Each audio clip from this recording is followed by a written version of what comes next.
Bienvenue à tous sur Radio Sunnite. Ce soir, vous allez assister à une soirée particulière. Une soirée dédiée à un grand savant de cette communauté, le Cheikh Abdullah, connu sous le nom de Al-Habashi. Que Dieu lui fasse une large miséricorde ainsi qu'à ses parents. Cette émission s'adresse non seulement à ceux qui ont connu ce grand savant, mais aussi à tous ceux qui se demandent qui était-il et qui veulent le connaître.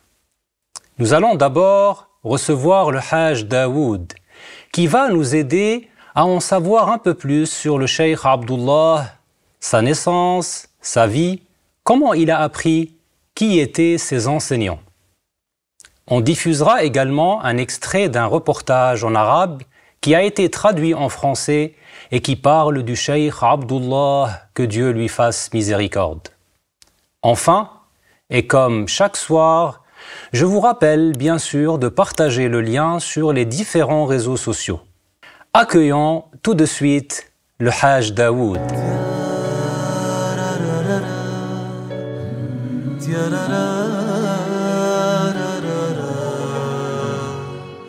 Assalamu alaikum Hajj Daoud. Wa alaykum assalam wa rahmatullahi ta'ala wa barakatuh. C'est un grand plaisir de vous accueillir sur Radio Sunnite ce soir pour cette soirée spéciale. Vraiment, le plaisir est pour moi. Je vous remercie pour cette invitation et j'en profite pour présenter mes félicitations aux musulmans du monde entier pour l'arrivée de ce mois béni de Ramadan. Nous avons déjà eu l'occasion à plusieurs reprises sur Radio Sunnite d'évoquer la vie des grands savants de l'islam, ceux qui ont marqué leur temps, qui ont œuvré pour notre noble religion. Et cette fois encore, nous allons parler d'un homme, d'un savant, d'un illustre savant, le Cheikh Abdullah Al-Harari. Oui, c'est important de connaître leur histoire, ce qu'ils ont apporté et ce qu'ils ont laissé à la communauté du prophète Muhammad sallallahu alayhi wa sallam. Cheikh Abdullah Al-Harari, qui est bien connu sous le nom de Al-Habashi, que Allah lui fasse miséricorde. Amin, ya Rabbal Alamin. Il fait partie de ces grands savants qui ont atteint les hauts degrés de la science et qui ont œuvré toute leur vie pour l'enseignement et la préservation de la religion. Il a été sur les traces de ceux qui l'ont précédé, la grande famille des savants de Ahlus Sunnah wal Jama'a. Pour commencer, Hajj Daoud, pouvez-vous nous parler de son origine, de sa naissance, de sa jeunesse? Oui, il y a beaucoup à dire. Et il faudrait beaucoup d'émissions pour raconter sa vie. Mais je vais essayer de vous donner un aperçu, Inch'Allah ta'ala. Inch'Allah. Bismillah walhamdulillah wassalatu wassalamu ala rasulillah. Cheikh Abdullah est le grand savant, l'exemple des savants, l'imam, le muhaddith, le pieux adorateur de Allah. Cheikh Abu Abdirrahman Abdullah, fils de Muhammad, fils de Yusuf Al-Harari, Al-Shaybi, Al-Abdari, descendant des Banu Shayba. C'est une des branches de Quraysh. Et pour la petite histoire, cette branche est chargée, jusqu'à aujourd'hui, des clés de la Kaaba. Aussi, parmi les ascendants du Cheikh Abdullah, il y a Abduddar. Abduddar, c'est le fils de Qusay ibn Kilab, qui est le 4e aïeul du prophète Muhammad sallallahu alayhi wa sallam. Et c'est pour cela qu'on l'appelle également Al-Abdari. Donc, l'ascendance de notre cheikh et l'ascendance de notre prophète Muhammad sallallahu alayhi wa sallam se rejoignent à Qusay. Et il est né il y a plus d'un siècle, c'est ça? Oui, il est né vers l'an 1328 de l'Hégire, qui correspond à l'année 1910 du calendrier grégorien. Il est né dans la ville de Harar. Il y a été élevé dans une famille modeste, aimant la science et les gens de science. Il a donc appris très tôt, très jeune, la science de la religion. Oui, en effet, il a mémorisé par cœur le Coran honoré et le récité avec maîtrise, avec tartil, c'est-à-dire avec une récitation lente en articulant distinctement chaque lettre. Alors que il approchait les 10 ans seulement. En plus de son apprentissage du Coran honoré, il a mémorisé plusieurs livres dans diverses sciences musulmanes, et particulièrement la science du hadith.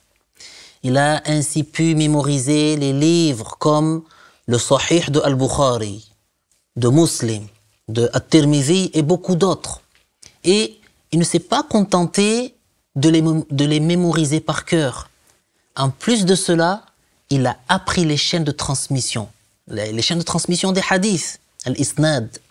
Quand vous dites mémoriser, vous voulez dire par cœur, c'est ça? Oui, tout à fait, par cœur. Et alors qu'il n'avait pas encore 18 ans, les savants l'ont autorisé à donner des fatwas et à transmettre le hadith. Le cheikh Abdullah était quelqu'un de très intelligent. Il avait une grande capacité de mémorisation. Il avait une forte ardeur dans l'apprentissage. Et donc, il a appris les 4 écoles de jurisprudence. Shafi'ite, Malikite, Hanafite et Hanbalite. Vous avez dit, Haj Daoud, qu'il avait étudié diverses sciences musulmanes. Pouvez-vous nous en dire plus? Oui, la science de la religion est constituée de diverses spécialités. Et Cheikh Abdullah, il a appris et a maîtrisé plusieurs de ces spécialités. Comme nous l'avons dit, il y a le fiqh shafi'ite et ses fondements, la langue arabe et sa grammaire, nahou, les autres sciences de la langue arabe également, la science de l'exégèse du Coran, la science du tafsir, la récitation correcte du Coran, qui est la science du tajwid, y compris les 14 façons de réciter le Coran, qu'on appelle les qira'at, et bien d'autres sciences encore. Le cheikh Abdullah a-t-il appris auprès de savants uniquement de Harar? Alors là, très bonne question. Eh bien, Cheikh Abdullah n'a pas appris la science uniquement des savants de sa ville et de ses environs, mais il a parcouru plusieurs régions, de l'Abyssinie jusqu'à atteindre les confins de la Somalie, telles que Hargeisa, pour rechercher la science et l'entendre des gens de science. Radiyallahu ta'ala anhu, que Dieu l'agrée. Il a effectué pour cela de nombreux voyages, pendant lesquels il a rencontré des difficultés et des épreuves. Mais il n'y a prêté aucune attention. Son objectif principal était l'apprentissage. Que Allah Ta'ala l'agrée. Chaque fois qu'il entendait parler d'un savant, il voyageait pour tirer profit de lui. Et c'est comme ça que était l'habitude des salafs vertueux dans le passé. Ensuite, il a quitté sa ville pour se rendre au Hijaz. Il y a fait la connaissance d'un certain nombre de savants, comme le cheikh, le savant, le maître Alawi al-Maliki, le cheikh, le maître Amin al-Qutbi, le cheikh Muhammad Yassin al-Fadani et le cheikh Hassan Mashat et bien d'autres, masha'Allah. Il a noué avec eux des liens d'amitié très forts. Après cela, il est parti à Médine l'illuminé, Al-Madina Al-Munawwara, où il a contacté un certain nombre de ses savants, parmi lesquels le cheikh, le muhaddith, Muhammad Ali A'zam As-Siddiqi Al-Bakri, indien d'origine, devenu ensuite médinois. C'était un savant hanafite et il lui a accordé une ijaza. Il a rencontré le cheikh, le muhaddith Ibrahim al-Khoutani élève du muhaddith Abdul Qadir Chalabi de Tripoli, puis de Médine, ainsi que le cheikh, le muhaddith Muhammad Zakaria al-Kandahlawi, qui était indien puis médinois, ainsi que le cheikh, le muhaddith Muhammad Youssouf al-Bannouri, avec lesquels il noue des liens d'amitié et d'affection. Magnifique. Pouvez-vous nous dire quels sont les premiers enseignants du Cheikh Abdullah? Il a appris le cheikh rahimahullah tout d'abord auprès de son père, qui est Muhammad, fils de Youssouf, qui lui a enseigné le livre Al-Muqaddimatul Hadramiyya fi fiqh as-sadat ash-shafi'iyya et le livre Al-Mukhtasar as-Saghir fi ma la budda li kulli muslim min ma'rifatih, qui est un livre réputé dans son pays. Parmi ses enseignants réputés, il y a le savant émérite, le cheikh, le saint Muhammad ibn Abdissalam al-Harari. Il a appris avec lui le fiqh shafi'ite et la science du nahou, la grammaire arabe. Il a voyagé à Jimma et a appris auprès du cheikh Bushra Gouragi la science des aroud, métriques de la poésie, et des qawafi, les règles des rimes.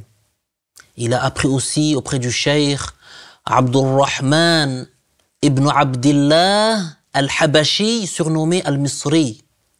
Il a appris avec lui la totalité du Sahih de Muslim et les Sunan de An-Nasa'i, et aussi le livre Tadrib al-Rawi Sharh Taqrib al-Nawawi du Hafiz al-Suyuti, et une partie du Sahih de Ibn Hibban, de As-Sunan al-Kubra de Al-Bayhaqi et du Musnad de l'imam Ahmad radiyallahu ta'ala anhum. Il a entendu de lui Al-Musalsal bil-Awwaliyya et autres. Puis il lui a donné une ijaza dans tout ce qu'il rapporte. Masha'Allah. Est-ce que le Cheikh Abdullah est parti dans la région du Cham pour apprendre ou établir des liens d'amitié avec d'autres savants? Naam, oui, il est parti à Jérusalem. Ça, c'était au début des années 50. Ensuite, il est allé à Damas, où il a été bien accueilli, surtout que venait de décéder le muhaddith du Cham, le cheikh Badruddin al-Hassani. Il a vécu une période dans la mosquée Al-Qatat et sa renommée s'est répandue. Masha'Allah. Elle s'est répandue dans la région au point que les enseignants et étudiants du Cham sont venus le rencontrer. Vous savez, le Cham, c'est la région qui inclut le Liban, la Syrie, entre autres. Il a été surnommé successeur du cheikh Badruddin al-Hassani. Et il est ainsi devenu connu comme le muhaddith des pays du Cham. Masha'Allah. On peut dire qu'ils sont nombreux à avoir reconnu les mérites de cet homme. Et oui, très nombreux. De nombreux savants l'ont loué, comme le cheikh Izzuddin al-Khaznawi, le Shafi'ite, le Naqshbandi de Al-Jazira au nord de la Syrie. Le cheikh Abdul Razzaq al-Halabi, directeur de la mosquée Omeyyade à Damas. Le cheikh Mullah Ramadan al-Bouti. Le cheikh Aboul Yusur Abidin, mufti de la Syrie. Le cheikh Abdul Aziz Ouyoun al-Soud, chef des récitateurs de Coran, chef des Qurra à Hims. Le cheikh Ahmad al-Haroun de Damas, le vertueux wali. Le cheikh Tahir al-Kayyali de Hims, de qui il a pris l'autorisation dans la tariqa Rifa'iyya. Et bien d'autres. Que Allah Ta'ala fasse qu'il nous soit bénéfique. Amin, ya Rabbal Alamin. Amin, amin. Haj Daoud, avez-vous des exemples de paroles rapportées de ces chouyours qui parlent du Cheikh Abdullah? Oui, masha'Allah, encore une fois, ils sont très nombreux. Je peux vous en citer quelques-uns très connus de par le monde musulman, comme le témoignage de l'ancien moufti du Daghestan, Sayyid Ahmad Omar Darwish Hajiev. Alors, il a dit, à propos de l'illustre savant Al-Harari, Abdullah Al-Habashi, Allah lui a accordé une science bénéfique à un niveau tel que n'y parvient que celui à qui Allah accorde ses bénédictions. C'est également un adorateur de Allah sans fatigue et sans paresse. Il a dit, lorsque je lui ai posé des questions de jurisprudence et de croyance qui sont d'un niveau très élevé chez nos savants chafiites, il a répondu avec facilité en étant compréhensible et il a laissé encore la possibilité de poser des questions. Et il continue, il dit, je pense qu'il n'y a pas une seule science de la religion sans qu'il ne la connaisse comme les 5 doigts de sa main. Fin de citation.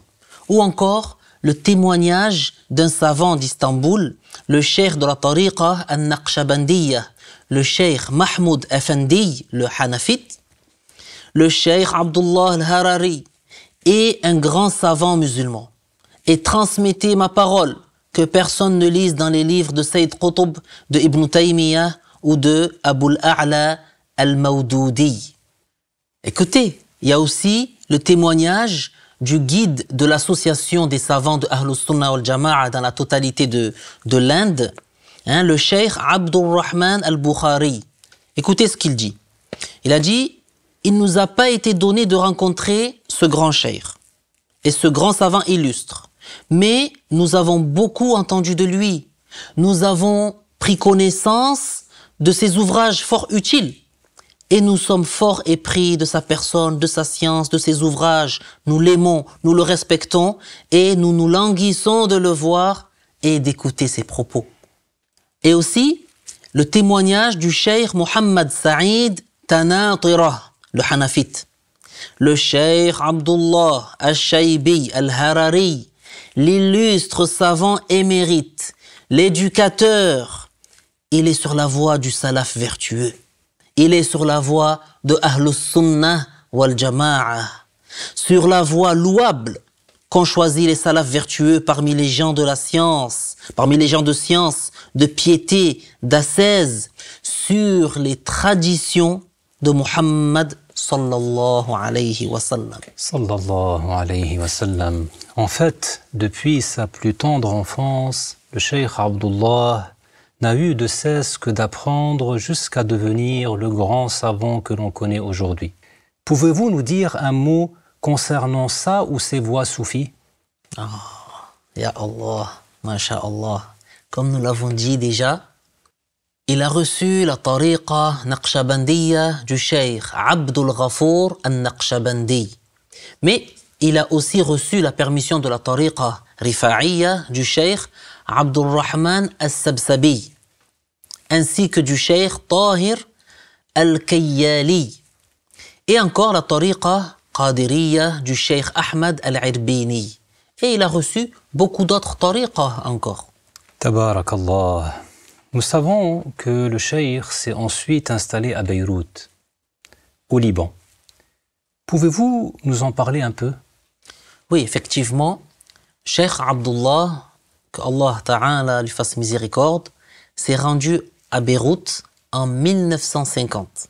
Et là, il a été accueilli, encore une fois, par des cheikhs de renommée, tels que le cheikh, le Qadri Muhyiddin al-Ajouz, le cheikh al-Mustashar Muhammad al-Sharif, le cheikh Abdul Wahhab al-Boutari, imam de la mosquée al-Basta al-Fawqa. Le cheikh Ahmad Iskandarani, imam et muazzin de la mosquée Burj Abi Haydar. Et ils ont appris et profité de sa science, masha'Allah. Il y a également le cheikh Mukhtar al-Alayili, qui était secrétaire de la fatwa.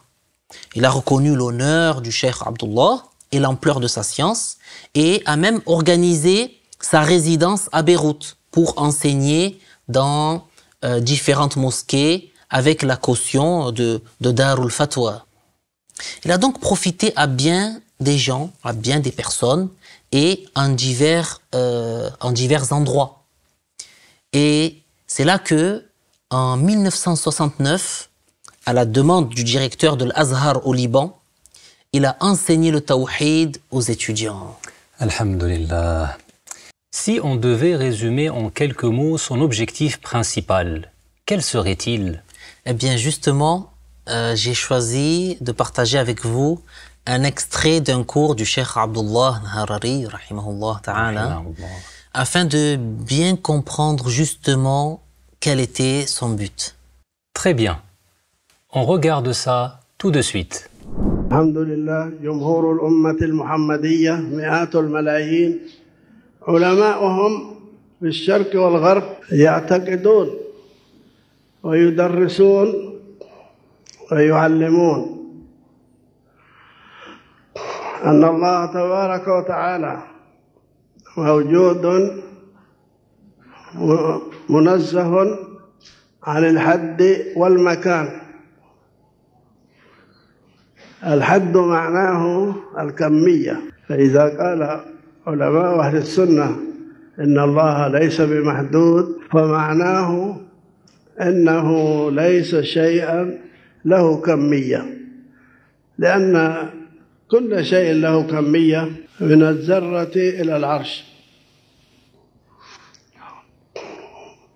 يحتاج إلى من أوجده على هذه الكمية. الشمس لها كمية، لها حد ومقدار، تحتاج إلى من جعلها على هذا الحد والمقدار. ولا يصح في العقل أن تكون هي أوجدت نفسها على هذا الحد الذي هي عليه. العقل لا يقبله، لأن الشيء لا يخلق نفسه. فلما كانت الشمس مع عظم نفعها لا تصلح أن تكون إلها للعالم، وجب أن يكون خالقها لا كمية له، ليس شيئا له كمية. العرش الكريم له كمية، أعظم كمية في المخلوقات،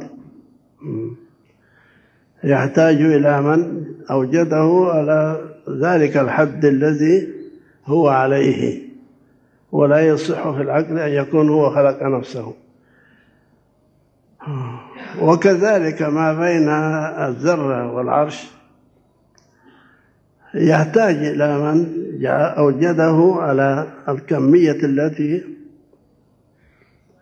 هو عليها. فموجد هذه العوالم يجب عقلا أن يكون ليس شيئا له كمية، لأنه لو كان له كمية لاحتاج إلى من جعله على هذه الكمية، وهذا لا يرتاب فيه ذو عقل صحيح. Alors, vous l'aurez compris, l'objectif principal du Cheikh Abdullah a toujours été d'enseigner la bonne croyance, la croyance de Ahlus Sunnah wal Jama'ah, une tâche qui a occupé la majorité de son temps. Il a enseigné qu'il n'y a pas de début à l'existence de Allah, alors que l'existence de tout autre que lui a un début. C'est-à-dire que Allah est le seul à ne pas avoir de début, alors que tout autre que lui est une créature qui est entrée en existence après ne pas avoir existé. Et du fait que l'endroit est autre que Allah, il a donc un début à son existence. Allah existe donc avant l'endroit, sans endroit, et comme il ne change pas, Allah est tel qu'il est de toute éternité, sans endroit. Il a également mis en garde contre les groupes déviés et les gens de mauvaises innovations. Que Dieu nous préserve de l'égarement. Amin. On peut donc voir que le cheikh a passé sa vie à enseigner. Est-ce qu'il a rédigé des livres? Oui, bien sûr. Il a passé sa vie à enseigner, et cela ne laisse pas beaucoup de temps pour écrire des livres, et pourtant, il a laissé quelques écrits. Je peux en citer quelques-uns. Il y a un poème dans la croyance islamique, dans la science du tawhid, environ 60 vers. As-sirat al-mustaqim, dans le tawhid. Ad-dalil al-qawim, ala as-sirat al-mustaqim. Pareil, dans le tawhid. Mukhtasar Abdillah al-Harari, al-kafil bi'ilmi ad-din, ad-daruri. Le livre connu sous le nom de Al-Mukhtasar. Bughyat al-talib, li ma'rifati al-ilm ad-dini al-wajib. Également, التعقب الحثيث et نصرة التعقب الحثيث على من طعن فيما صح من الحديث. Dans ce livre, le Cheikh Abdullah a réfuté les revendications de Al-Albani contre quelques hadiths. Le muhaddith du Maroc, le Cheikh Abdullah Al-Ghumari, a dit sur le livre: c'est une bonne et bien écrite réfutation. Et il a écrit aussi صريح البيان في الرد على من خالف القرآن et plusieurs autres livres éminents. Haj Daoud, nous avons beaucoup appris sur cet illustre savant. Pouvez-vous nous parler de l'homme qu'il était? Ah oui, le Cheikh Abdullah al-Harari, rahimahullah, était pendant sa vie un musulman très pieux, humble, ascète et vertueux.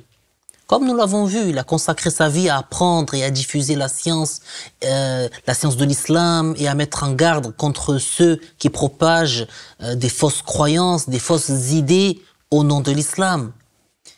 Il avait un bon cœur. Il avait un cœur pur. Il ne perdait pas un moment sans enseigner. Faire du zikr, des évocations.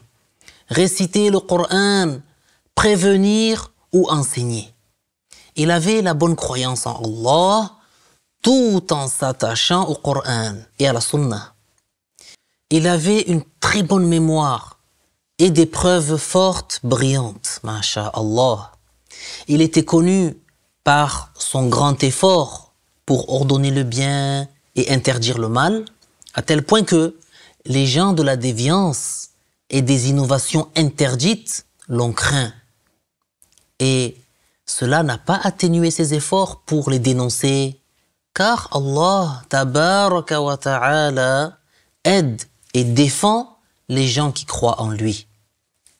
Il a servi l'islam jusqu'à la mort. Que Dieu lui fasse miséricorde. Amin. En quelle année le Cheikh Abdullah nous a-t-il quittés? Subhanallah, le Cheikh Abdullah, rahimahullah, que Allah lui fasse miséricorde, a quitté cette vie. C'était un mardi, c'était le 2e jour de Ramadan, 1429. C'était le 2e jour de Ramadan, 1429 de l'Hégire, qui correspondait à cette année-là au 2 septembre 2008. Que Dieu lui fasse miséricorde. Amin, amin. Donc si mes calculs sont bons, ça fait déjà 16 ans. 16 ans, naam. Ça fait déjà 16 ans qu'il est parti. Rahimahullah ta'ala, que Dieu lui fasse miséricorde. Mais sa science continue de profiter à des millions de musulmans. Alhamdulillah. Alhamdulillah. Très intéressant ce point, Haj Daoud. Comment justement cette science continue-t-elle à être propagée? En fait, le Cheikh Abdullah a mis en lumière le véritable enseignement de l'islam, celui de la justice, de la vérité, de la fiabilité, de la connaissance, de la générosité et du bon comportement. Ses élèves se sont déployés à travers plus de 40 pays, sur 5 continents. Tabarakallah. Cheikh Abdullah a enseigné la science de la religion à un très grand nombre de musulmans. Et il a dénoncé les groupes égarés qui tentent de répandre l'égarement au nom de l'islam.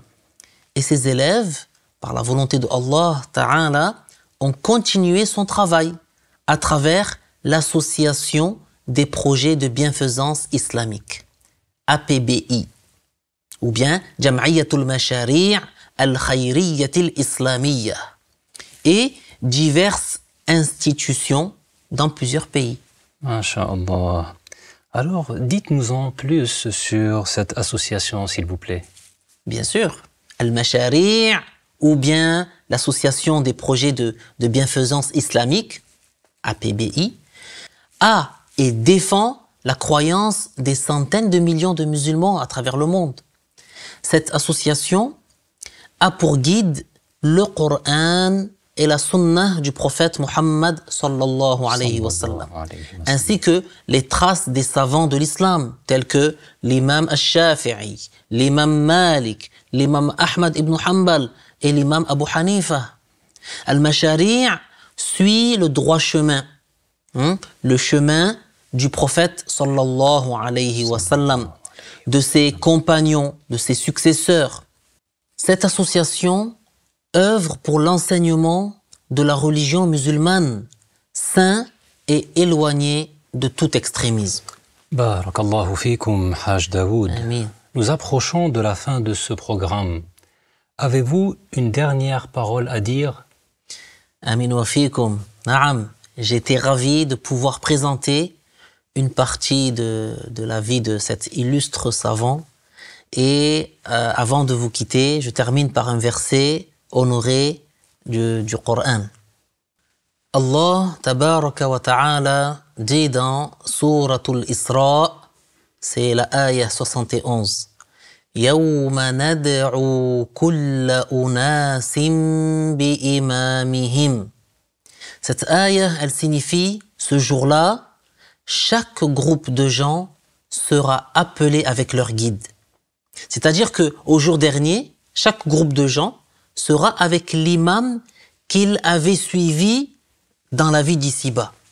Ceux qui auront suivi un imam de bonne guidée seront avec lui le jour dernier, le jour du jugement.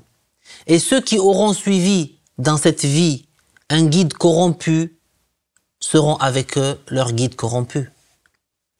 On invoque Allah tabaraka wa ta'ala pour qu'il fasse que nous soyons avec le maître Ahmad al-Rifa'i, le cheikh Abdullah al-Harari, derrière le prophète Muhammad sallallahu alayhi wa sallam. Et je demande à Allah Azza wa Jal de lui faire miséricorde, ce grand savant et défenseur de l'islam, et de nous réunir ainsi avec lui au paradis, avec le prophète Muhammad également, sallallahu alayhi wa sallam, sa famille et ses compagnons, et de nous faciliter l'apprentissage, l'enseignement et le service de l'islam. Que Allah tabaraka wa ta'ala agrée votre jeûne. Wa barakallahu fikum. Barakallahu fikum, Haj Daoud. C'était une nouvelle fois très enrichissant. Merci à vous tous qui nous avez suivis pour votre fidélité. Et je vous laisse maintenant apprécier l'extrait d'un reportage sur le Cheikh Abdullah, que Dieu lui fasse miséricorde, amin, pour joindre les images aux paroles. Et à très bientôt sur la page YouTube APBIF pour de nouvelles émissions. Que Dieu nous fasse profiter des bénédictions de Ramadan. Wassalamu alaykum wa rahmatullahi wa barakatuh. في مدينة هرر الأثيوبية وفي بيت محب للعلم ولأهل العلم عام 1910 ولد عبد الله بن محمد بن يوسف الشيبي العبدري الهرري.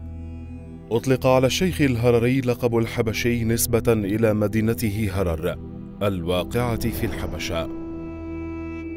في أحد كتاتيب باب السلام في مدينة هرر قرابة عام 1919 حفظ الشيخ عبد الله الحبشي كتاب القرآن الكريم عن ظهر قلب وهو دون العاشرة من العمر. حفظ الهرري الكتب الستة بأسانيدها، صحيح البخاري ومسلم وسنن النسائي وأبي داود والترمذي وابن ماجه. تعمق في الفقه وأصوله ومعرفة وجوه الخلاف فيه على المذاهب الأربعة، الشافعي والحنبلي والحنفي والمالكي. جال أغلب أنحاء الحبشة كما دخل أطراف الصومال سعيا منه للاغتراف من بحور علماء أهل السنة. قرابة عام 1927 أجيز الشيخ الهرري بالفتوى ورواية الحديث وهو دون 18 من عمره. عام 1949 ارتحل المحدث الهرري إلى مكة المكرمة. وفي مكة المكرمة تعرف الهرري على الشيخ علوي المالكي والشيخ أمين الكتبي والشيخ محمد ياسين الفاداني والشيخ حسن مشاط والشيخ محمد العربي التباني والشيخ عبد الغفور النقشبندي الأفغاني، فأخذ منه الطريقة النقشبندية. ومن مكة المكرمة ارتحل الإمام الهرري إلى المدينة المنورة، وهناك تواصل الهرري مع الشيخ محمد بن علي الأعظمي الصديقي البكري الهندي الأصل الذي أجاز الإمام الهرري في المذهب الحنفي. اجتمع الشيخ عبد الله الهرري بالمحدث الشيخ إبراهيم الختني تلميذ المحدث الشيخ عبد القادر شلبي، وحصلت بينهما صداقة ومودة. مكث الهرري مدة من الزمن في المدينة المنورة، ولازم مكتبة عارف حكمة والمكتبة المحمودية.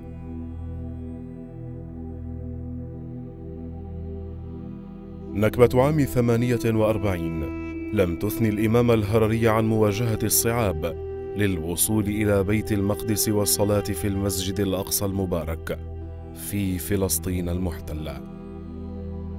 ومن العاصمة الفلسطينية قدم الشيخ الحبشي إلى مدينة دمشق بعد وفاة محدثها الشيخ بدر الدين الحسني. أقام الهرري في دمشق في محلة القيمرية، وتحديداً في مسجد القطاط،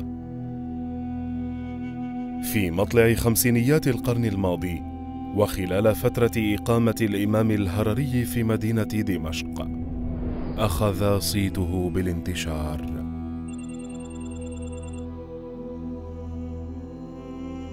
بعد الشهرة التي نالها الشيخ الهرري تردد عليه مشايخ الشام وطلاب العلم، حتى أطلق عليه خليفة الشيخ بدر الدين الحسني ومحدث الديار الشامية. بعد هذه الرحلة العلمية الطويلة التي استغرقت ما يقرب من نصف عمر المحدث الهرري، حط الحبشي رحاله في مدينة بيروت. ومع طول رحلة الإمام الهرري ومشقتها، وفي ظل إشغاله كل وقته في التدريس والتعليم، لم يغفل تأليف الكتب والمصنفات النافعة، والتي فاق عددها 40 مصنفاً. أثنى خلق كثير على سعة علم وفضل الإمام الهرري، فشهد العلماء والفقهاء بعالميته وصدقه وتقواه.